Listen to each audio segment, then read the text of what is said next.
Welcome to the Managed Mentoring Program on getting started in beekeeping. My name is Kevin England, and I will be your host for this session. We're going to talk about Introduction to Langstroth Equipment, the top to bottom hive setup.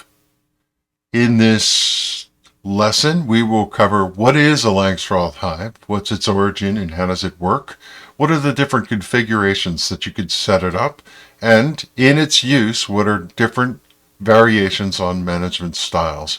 This is going to be followed by lesson 2, which is a more detailed piece-by-piece review of the hive parts.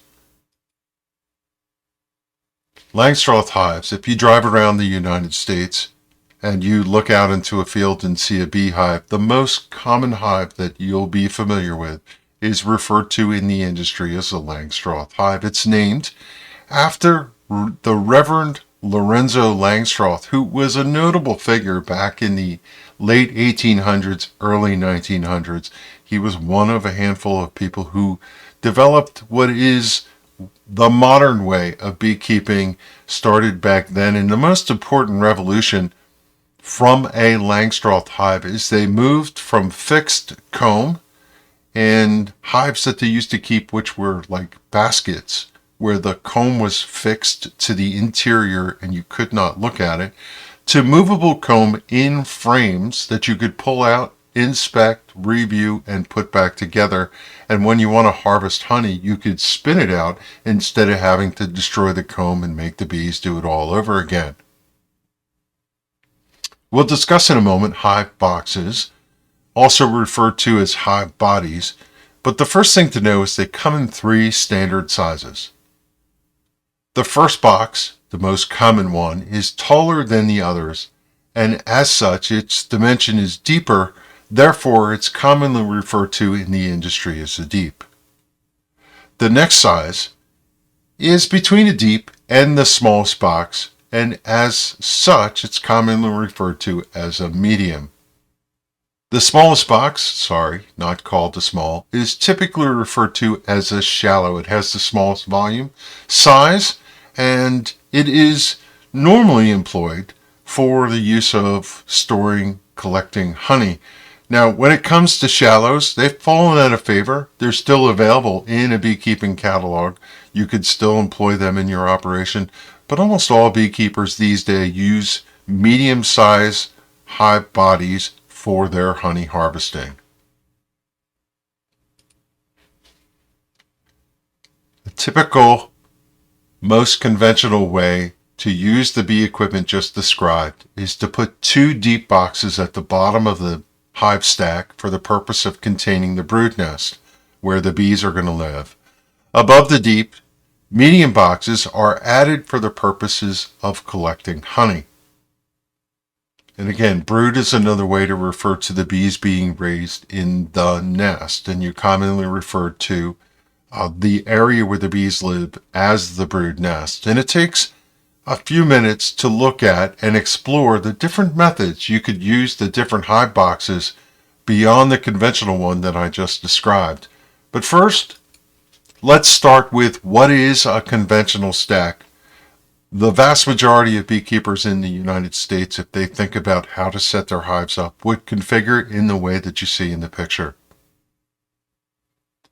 There's a bottom board that the hives sit on, and normally you'll have a 10 frame deep, meaning a deep box that holds 10 frames, a 10 frame deep, and that's where the bees live, and above that you would put a 10 frame medium and a 10 frame medium.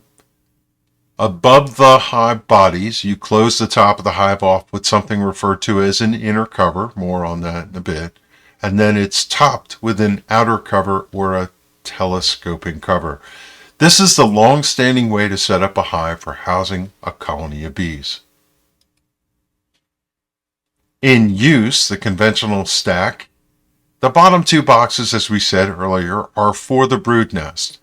In this image, you can represent where the brood lives by the color purple.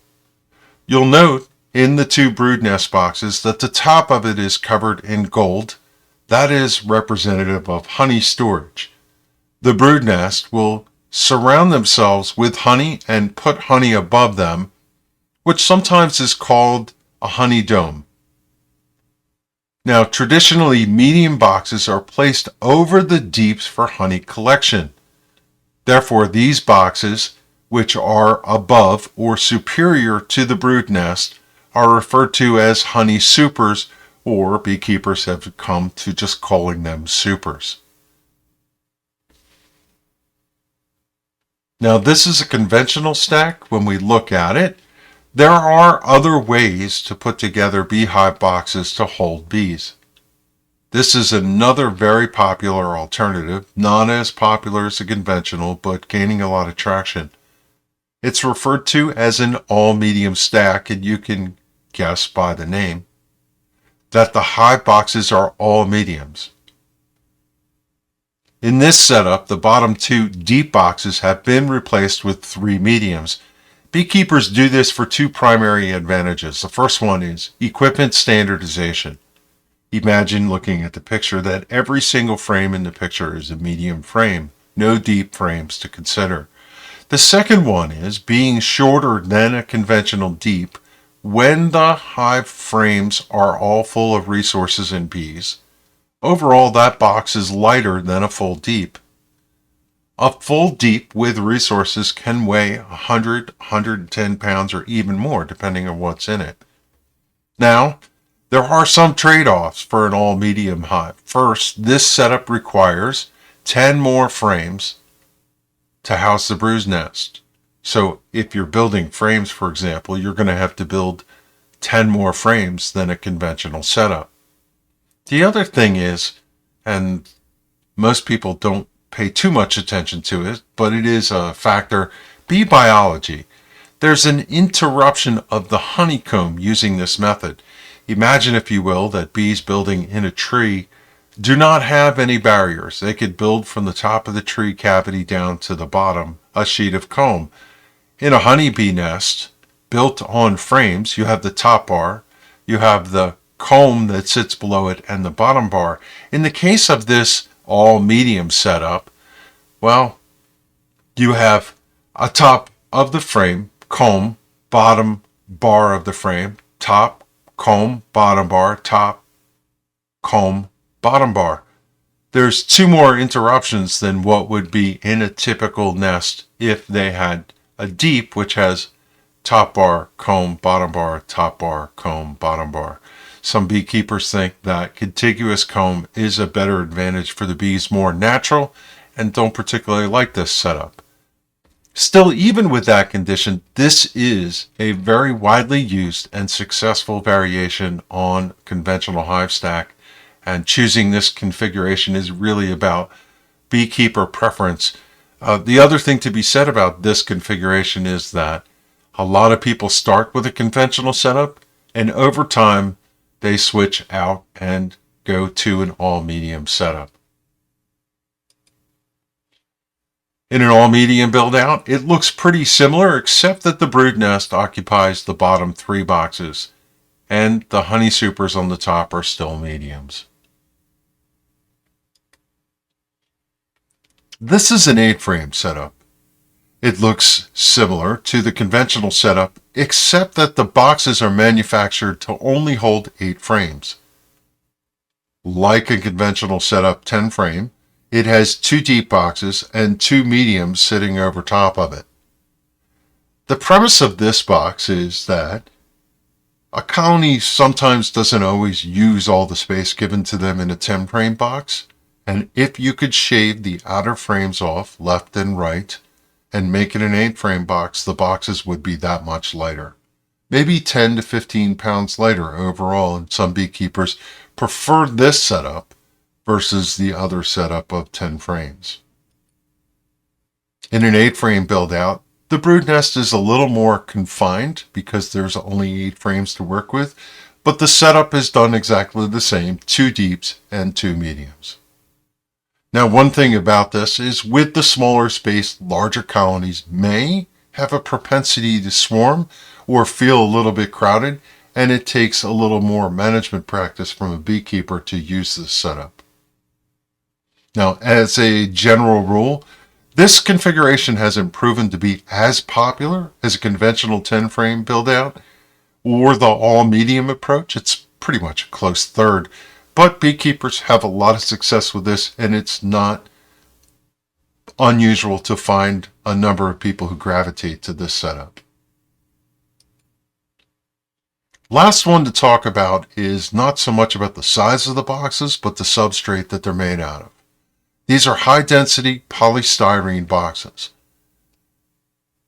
Many beekeepers feel that there's a shortcoming with the traditional wooden-ware boxes that are created for beekeeping. They have longed for a material that would provide more insulation for the colony, especially for overwintering. Hive manufacturers had turned to several options, and one of the emerging ones is a Langstroth hive form factor built in high-density polystyrene. Now, these hives are constructed of a durable polystyrene material, but when you think about how they look inside, they're just like a wooden frame hive. They take the same frames and same foundation and equipment on the interior. These hives had their origin or had more widespread use in Europe, especially in the colder climate countries like Norway, Sweden, Denmark, and such. But they've taken root in the European Union and also have started to become available here in the United States. They're pretty common in a lot of beekeeping catalogs these days and are gaining ground. Hive configurations out of the way, let's talk a little bit about management styles. Look at the picture and understand the differences in the way that the hives are set up on the hive stand here. To the left, you have a single deep. In the middle is a conventional double deep. On the right side is 3 deeps. And then you have the two that we talked about a little bit earlier, the 8 frame and all medium, still in a kind of double deep configuration. Let's start to the left and say, why would you run bees in a single deep? Beekeepers think about how bees behave in nature. They live in a cavity in a tree most often, and that cavity is generally not as big as the capacity available to them in a double deep. Some beekeepers have designed their colony management practices to run in a single deep to emulate more of what occurs in nature. In a Goldilocks principle, where we think the double deep one is the best one, right in the middle, some beekeepers go to the extreme and do 3 deeps. They feel if they can supplement the colony, grow it as big as they can, they have an advantage both for honey production, more bees make more honey, and overwintering, more bees can stay warmer and maintain a colony better to overwinter. There are a small number of beekeepers, not very common, that believe the 3 deep method is the way to go. Now, looking at the different management practices and styles that have emerged, it takes different skills to maintain in a single deep and in a 3 deep, and we're going to suggest to you that you're going to use a double deep in this program. So the recommendation from us is 4 common hive setups to choose from when you start out. The traditional double deep, an 8 frame double deep is perfectly fine. You could start out with all mediums, or you can even go, if you feel like hive insulation is something you want to consider on the outset, with polystyrene hives. Our program is designed to accommodate these 4 different models, and we do not want to see you use a single deep, triple deep, or other hive form factors. So the goal here was to introduce you to the stack and the common ways to use them and give you a little insight on where we're going for setting your hives up. In the next few sessions, we'll get you more familiar with this equipment, and we'll tell you how to set it up, where to buy it, and so on. We hope this first session was helpful to you, and we will continue to explore equipment in the next couple lessons. As we run through these slide decks, one of the things we will do is do the customary close-up, tell you where we are, You've just learned about the basics of hive equipment and where we're going. We're going to go through the individual pieces, all the parts and pieces of a Langstroth hive. We'll tell you how to purchase your hive equipment and give you some recommendations. We'll talk about other beekeeping equipment. You need a smoker, you need a hive tool and such. And eventually we're going to start to get into hive fabrication, building frames and setting up your apiary. As is customary, at the end, if you have questions about this, you can leave a comment below in the comments for the video, or you can send a message to comments@managementoring.com, and we'll do our best to get back to you in a timely manner. Do remember that after you review these videos, you'll be coming together in the online session, and you can also ask questions there. That closes this lesson for now, and we want to say thanks for watching, and we'll see you in the next video.